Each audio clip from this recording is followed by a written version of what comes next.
Welcome to Reformed and Real, where we take a journey with our people fresh out of prison, and we want to know how the community around them really feels. My name is Mario Hernandez. I'm one of the afflicted people that got released back into the community, and we're here to try and figure out how this looks. And I'm Wayne Burt, curious onlooker who wants to know about our prison system, get to know the stories beyond the stigma of incarceration, and because, like Mario, I believe all stories count. They absolutely do. Mm-hmm. And yeah, I think we're about 24 for 24 saying the same thing. Yeah, we haven't given that second thoughts yet. Yeah, we haven't thought, maybe they don't all count. Yeah. Yeah. All right. Yeah, we have a guest today, and we have Laura Watson, clinical social worker at the Yard, or IDOC. And welcome to Reform and Real, Laura. Welcome, Thank you Laura. for having me. Great to have you here. Great to be here. Good. So this is we love it when we have people from IDOC here because there's two sides to being incarcerated, right? There's the person that's incarcerated, and he's got to get out to the community someday, right? Yeah. So you see them while they're incarcerated, and you are a clinical supervisor, right? Yes. So, and you work in what unit? So I run the behavioral health unit at ISCI. So it's about a 240-bed subacute mental health unit. Okay. And what goes on in there? How does that work? So individuals who are referred to the behavioral health unit are referred by a master's level clinician. And the clinician feels that they either need some more supportive services, maybe they have intellectual disabilities and they'd be vulnerable in general population, they have significant mental health issues and need a little bit of extra assistance. So everyone who's in the behavioral health unit has an assigned clinician, an assigned psych tech. The psychiatrist sees them there. Medications are brought in-house to them to make sure we maintain compliance. Our officers are all trained in mental health. Anyone who bids into the unit has to go through mental health training that I put on. And we have groups in the unit, and we do a lot of individualized type treatment plans for these individuals. Yeah, so training those staff members that go in there, the correctional officers, is a big deal because it's a delicate situation. Right? Absolutely. Yeah, if they have to understand. And I think just like if me being a parent, me being a parent to a dog, right? You have to know how to deal with them. And as a parent to a child, I mean, I'm not comparing them to dogs, but you have to learn how to deal with people, meet them where they're at. Because most of the people, not just those 240 residents that you're talking about, need mental health inside of prison, don't they? Absolutely. It's more than a third of our population we follow by mental health. With mental health follows them at some level. Yeah, and do you think if I had to throw this out there, and wouldn't you think more like 100% of the people need Absolutely. Yeah. Yeah. Some Including don't want the people in this room. Yeah, me too. Every one of us, right here. Yeah, so and people are broken when they go in, and I think that's something that the community misses out on, right? And Absolutely. not because they want to miss out, but I mean it's just a stigma that's there. But they think that everybody that goes into prison is just some people think they're just bad, yeah, and they're not, because me myself, I was beat up a lot as a child, and when I started offending and committing crimes, it's because I was hurt. Yeah. Absolutely. One of the things when I go and guest lecture at Boise State that I talk quite a bit about is that before I came to work in a prison, it was very easy for me to say, look at the crime on paper and just say, well, of course they should be in prison. They did X, Y, Z. That's where they should be. And I'm not saying that they shouldn't be a period of incarceration, but it's looking at understanding how they got there. It's not a matter of just incarceration. It's how did they get there?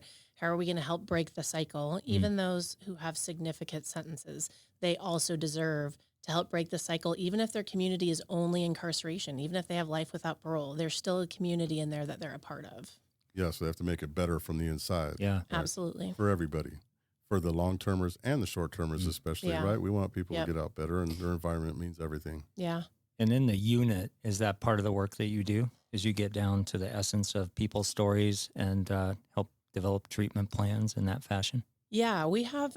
So Idaho doesn't have the insanity plea, so we're only one of 4 states that don't have the insanity plea. So oftentimes we'll get a group of individuals in there who are very, very sick, and it's less about processing because they are historically very sick and more about stabilization. Once we can get them stabilized, a lot of times that's just the key.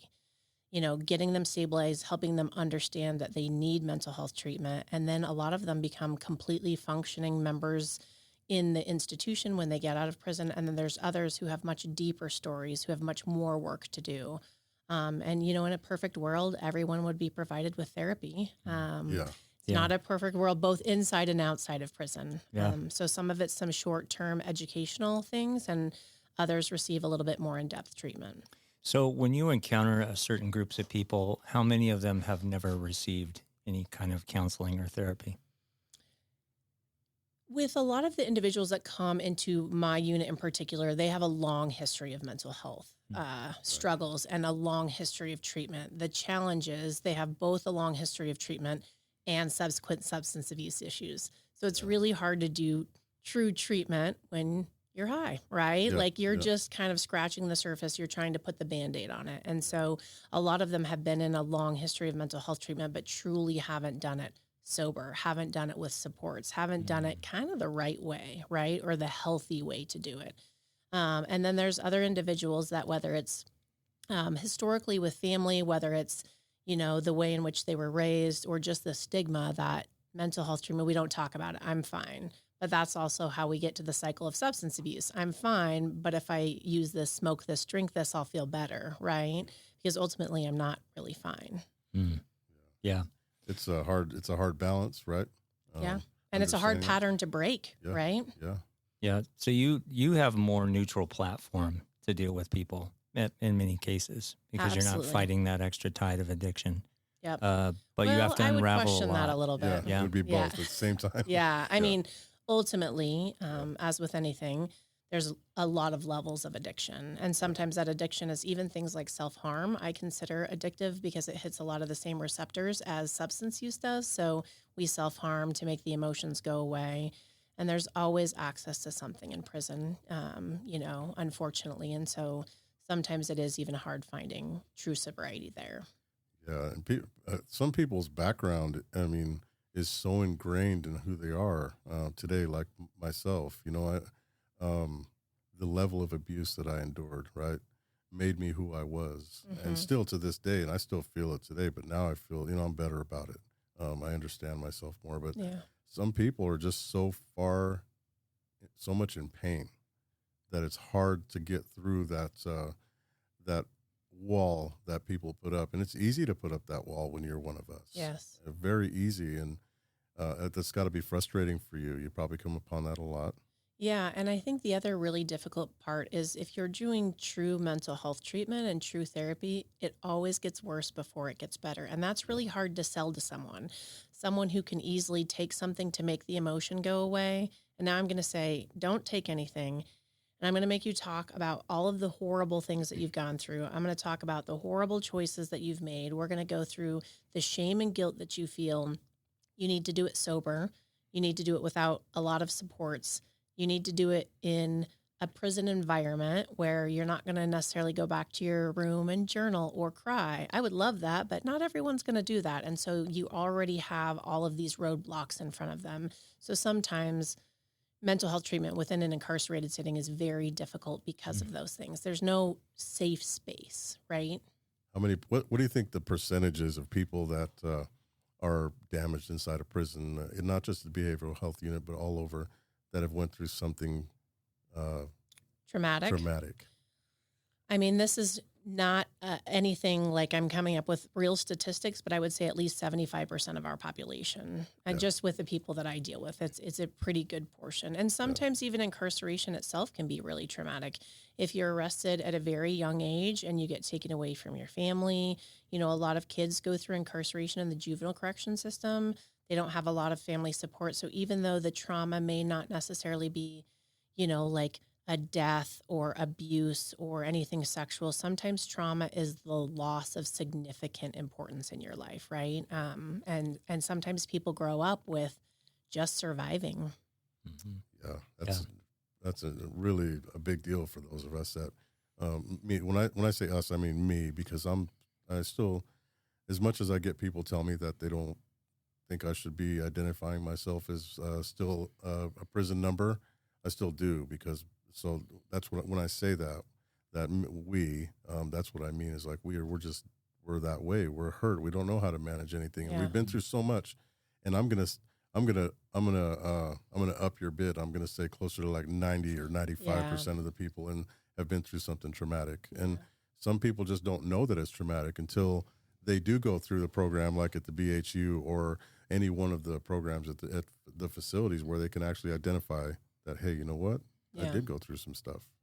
Absolutely. And I appreciate the fact that you still refer to yourself as one of us, right? One of them, because I think that shows not only how far you've come, but what you took to get there. And it helps you identify with those people who are coming out too, because once you separate yourself from that, sometimes you forget where you came from, right? So I think it's really important that you're able to separate yourself at some level, but also recognize that I came from there, right? Yeah. I recommend a weekly podcast. I think we've been doing that. Oh, yeah. We have months of reminders now for you anyway. So in this, you say, Laura, that you've been doing this for 17 years? Yeah. And the same work at IDOC. Yes. I started in juvenile corrections, and I did that for a couple of years and then transitioned to adult corrections. And I've been at ISCI most of that time, not the entire time, but most of that time I've been in the BHU. I think about 14 of my 17 years I've been in the behavioral health unit. So in that time, you must have the experience of sort of what it's like to create a new culture. So you maybe when you get new intakes, you don't start from scratch quite as much as you used to. I mean, does the culture tend to sort of trickle out into the facility community so the work gets a little easier? It's never easy, I know that, but yeah, I wouldn't say the work got a little easier. I think that I do agree that a lot of people get out, they move out of their unit, they go into general population, and you do start to create like a different culture. But there is so much movement within the prison system that I think that sometimes even when you get pockets of good culture, you're having to constantly reform it all the time. But I do think that since I've been there for such a long time, I've seen the department move in so many very positive ways. It used to be like if I'd ask for something a little outside of the box, it would be a lot of back and forth and that, like, no. And then there's me. If you can help me understand why the answer is no, I can accept that, but I can't just accept because that's how we always do it. And that's kind of how it was, many, many years ago. And now it's mostly like, I appreciate the fact that you've probably thought about the pros and cons. We'll support it. If it goes wrong, we'll put things back together and we'll figure out what to do. So there is so much more support and understanding of the needs of these individuals and really trying to make it more like a community. And I think that overall has helped the department and those incarcerated have a different feel to it for sure. I had somebody tell me, so I did a video for all the districts in the state. I'm not going to put him on Front Street, but this guy he says, we're in the people business, and it's okay for us to build a relationship with somebody that sits across from our desk in order to have that level of understanding and the ability to to look at them eye to eye and say, hey, you know what, I understand you. Yeah. That what he said is that's true. Like we're in the people business. Oh, yeah. It doesn't matter if you're a guard, a CO, or if you're a clinician, or if you're a nurse, or if you're a warden. There's people involved, and I think, and now I'm not putting this on them, but the better people get treated, the better they act.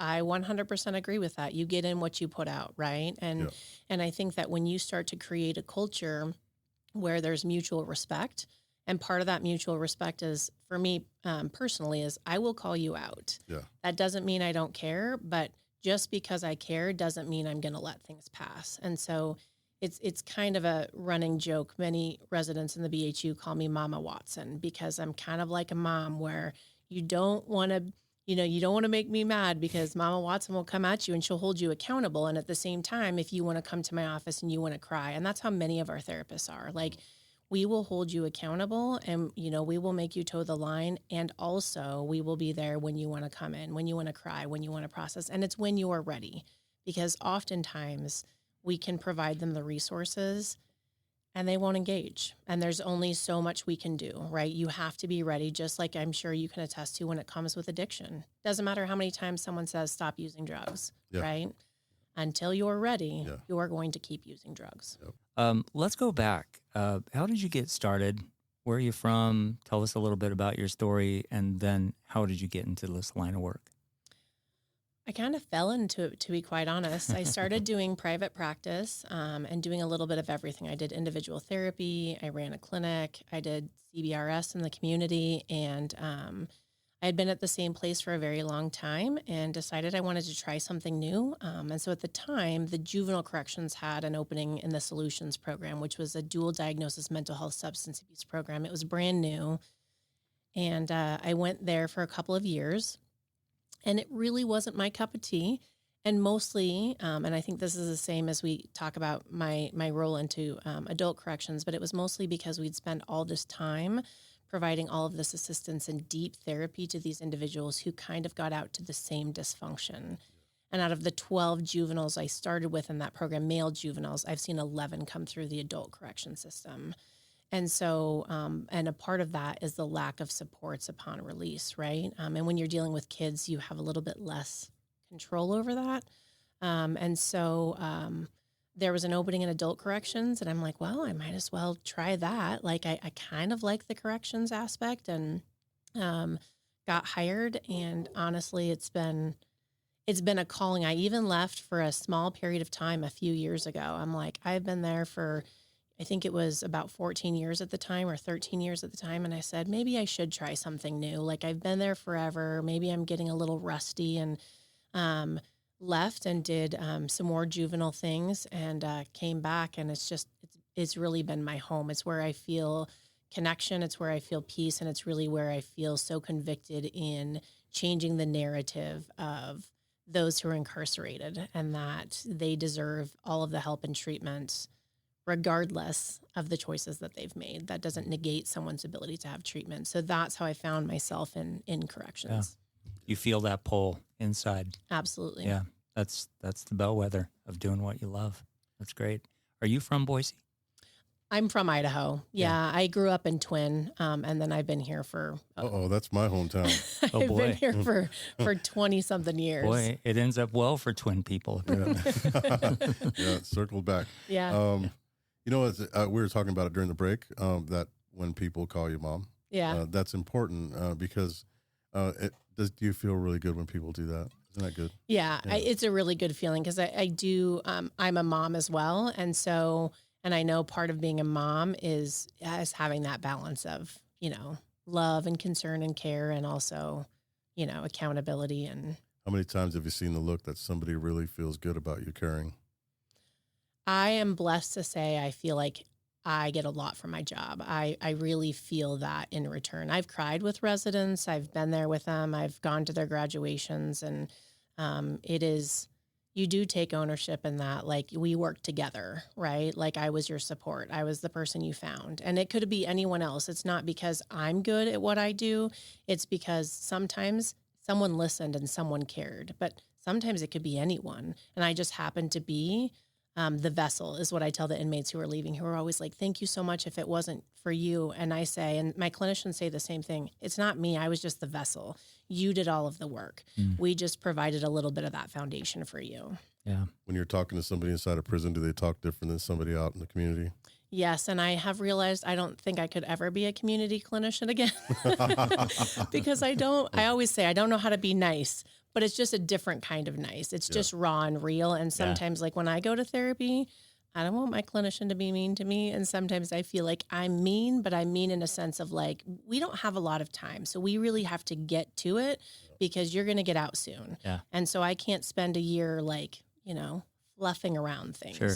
Out here might be a little more tiptoey. Is that what you're Correct. saying? Correct. Got it. Yeah, in the community. That's a good place to be. And being that you care, obviously they call you mom, Yeah. but being that you care, that makes people feel better. I know when I was in prison and I spoke to a clinician or a case manager or a CO, and I can always tell when they don't give a crap. Yeah. And that was, when you see it, it's like, and that's what causes the us and them factor, right? Yeah. And it can't be that. And even though, and I'll go back to this phrase, hug a thug. You hear that all the time where people think that if you're nice to people inside a prison, you're hugging a thug. Yeah. And really what it is just like people being people. Being human. Yeah. And people in prison are just, we're damaged. And we just, even if it's not like family love, just for somebody to care about you is important. And that makes you want to be better. Yeah. And I think that we don't understand sometimes those small things that make people feel human. You know, when I first started, as I'm sure you know, very strict rule, no touching, very formal. And so I would interview residents who were applying for jobs that I oversee, and they'd get up to shake my hand, and I would say, I can't shake your hand. And it felt so, especially as a therapist, it felt so dehumanizing and awful. Like I understood why for many reasons, but also struggled to truly understand why because it was such a human thing. So now that narrative has changed quite a bit with the department, which are some of those things I really appreciate. Now we shake their hands, you know, they can call us by our first names, which has been a really hard transition for me. No, I think 2 inmates call me by my first name because I've been there so long. And even for them, I'm like, I'm happy to call you by your first name, but I've known you for 17 years and I only know you by your last name. And so, you know, it's usually the newer people, but it is a change in the way we kind of humanize people. Yeah. And to good effect. Absolutely. Yeah. Absolutely a good effect. In the course of being inside, like this is for you, Mario, how many times do you go see a clinician? Like how often were you in front of a clinician? Only when I asked for it. Yeah. And so that's different for me than somebody that was put in the behavioral health unit where they're getting help from a clinician. Mm-hmm. A couple of times I wasn't feeling very good about myself, and I'm like, I need to talk to somebody. And I'm not sure why. I'm just depressed, and you know, I know I'm in prison, and I can't be like happy, Yeah. but you know what, you still can be. And Yeah. so I was just trying to figure out what was going on with me. But this is not a knock on DOC. This is a knock on the budgeting in this in the prison system. It's that there needs to be more clinicians for more people, not just in the behavioral health unit, but outside of the unit. Because sometimes people just want to talk, and it happens all the time. I've seen it a million times where somebody says, I'm having a bad day. Yeah. And sometimes when there's a whole room full of people that are having a bad day, it's not good. Yeah. You know, bad things can happen. Fight can happen. Arguing can happen. Sure. Everybody just like, so many times I've seen it and I've been a part of it where I say, hey, man, I'm really having a bad day. My mom's doing this. And before I even finish my sentence, the guy on the other side of me says, yeah, you know what? I've been doing this thing too. And I've been going through this. Everybody just wants to unload. Yeah. You know, and it's like, it's everybody. And I think that's my criticism is, you know, I hope that someday the legislature will see the need for there to be more clinicians inside of the facilities to help people get better. I know that, you know, public safety is important in corrections. And I had somebody else tell me in administration once, they said, public safety is my most important thing. But true public safety doesn't happen until people get better. Yeah. And I was just like, Agreed. that is an amazing statement he made. And this guy is, I mean, you know him, and I'm not going to say his name, but he gave me a different perspective on that. And yeah, when people get better, that's when people get safer. Yeah. Yeah. Yeah. Because they look into themselves and they figure out why they weren't better, so to say, to begin with. Right. Yep. I think if there's a mantra to the course of this show, that might be it because we hear it, and it's the one that really resonates. Yeah, we're blessed to have some very good people that come in here, and you know, I think that the other side, that the side that where people are damaged that you're involved with, is so important, and I think that most of the leadership sees not most, all of the leadership sees the need for clinicians and support like that. Yeah. And without getting too deep in the weeds again, but that's not a DOC thing. That's a legislature thing. Well, and really it's a community thing too, because, you know, I think that you likely overheard me when I spoke at Boise State, and I said, oftentimes I feel like access to treatment is far easier in prison than it is in the community because everything is right there. You don't have to find a ride. You don't have to schedule something. You don't have to figure out funds for mental health treatment. Mental health is no cost, not even when they put in requests. So, and so it's like, here's your opportunity to use it. And so some of the challenge we have is that we get them to a decent place and the resources in the community are so scarce, right? Getting into therapy sometimes takes So for us, we have standards we have to follow. So someone puts in a request to see me, I have to see them within 14 days, 2 weeks, have to see them, right? It's audited. We check it in the community. Even I call to make an appointment for a therapist. They're like, we're 3 months out. Yeah. Oh yeah. Yep. Right. Yeah. And so like, I wish that oftentimes residents coming in realize like this is the time to access these things. And I think sometimes because of the stigma, they're like, I'll get sober here, I'll do my time, and I'll seek help when I get out. Yeah. And unfortunately, that's not always the time to do Yeah. it. And this is where the connectivity comes in, I think, and the stuff that you do, right, Mario? Yep. I mean, the more people we interview, the more resources we can connect, the more needs that can be identified. It makes a huge difference. A great thing that we have, like just in this circle, we have DOC, we have Learning How to Live, and we have Radio Boise. Yeah. And for anybody that's listening, like if you're looking for a resource, whatever it is, if you can call Radio Boise, and they have a long list of resources. Yeah. And those of us that are incarcerated, or formerly incarcerated on probation or parole, we can reach out to our parole officers, and the parole officers nowadays are pretty good about helping people, right? Yeah.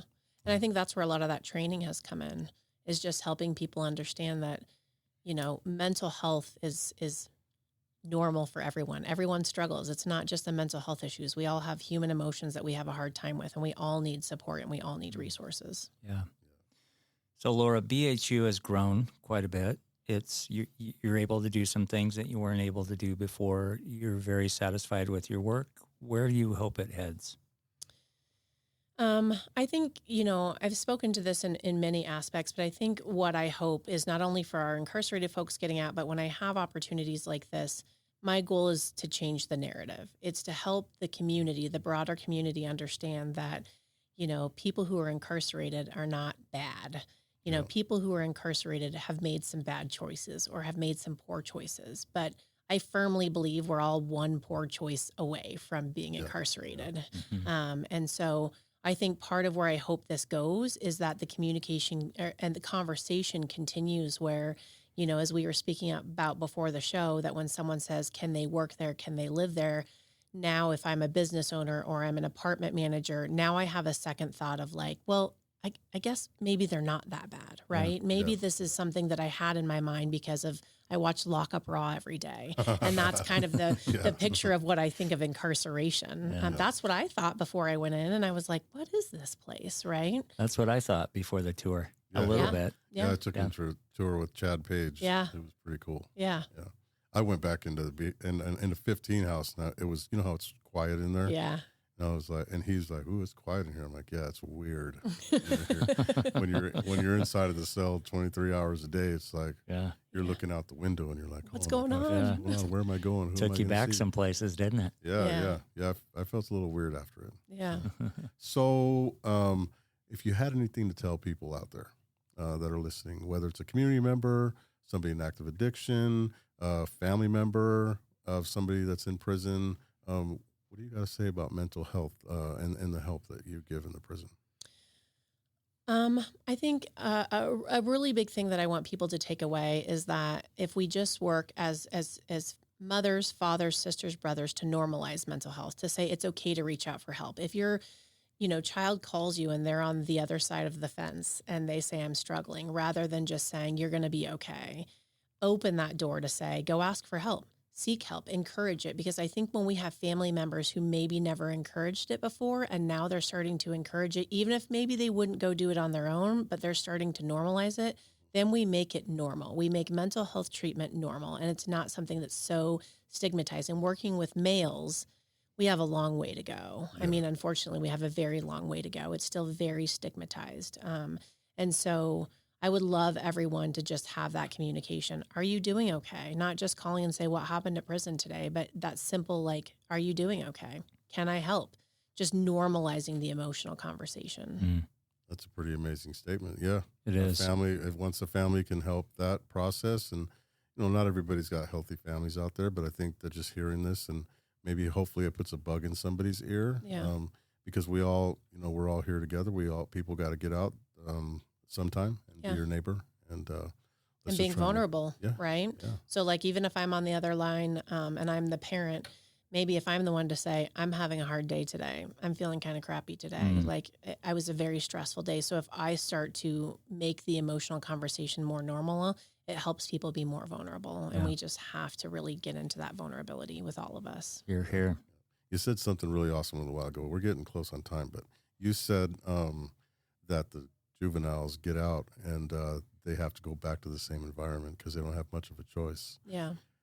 Same goes with adults in most cases, right? Yeah. They got to go back home, and it's the same family member that they were, raised with, and whatever it is that forged that. So I think that when we're talking to people, whether it's somebody out in the community or somebody inside, that we don't have to keep doing that. Yeah. We can go somewhere else, and we can seek support and build a support system that cares, because there are people out here that care. Yeah. So, my advice, along with yours, is just reach out to somebody, and you can reach out to, like I said, Radio Boise will give you a long list of resources. Learning How to Live, we have lots of resources, and you guys, of course, inside of the institutions have resources that you give people before they get out. So let's all step up our game and be there for people, right? Be part of the community. Yeah. Love it. Yeah, love it. All right. Well, thank you very much for being here. Thank you for having me. It's been honestly a great conversation, because I'm a mental health guy. I have mental health problems. Well, I sort of sense this would be a winning formula when I saw you in April. Yeah. Very terrific. So. Yeah, feels great. So thank you for joining us. And thank you for joining us right here on Reformed and Real. And it's been great. We'll see you guys next week. And I'm Mario Hernandez. I'm Wayne Bird. And we'll see you around the bend. Till next time.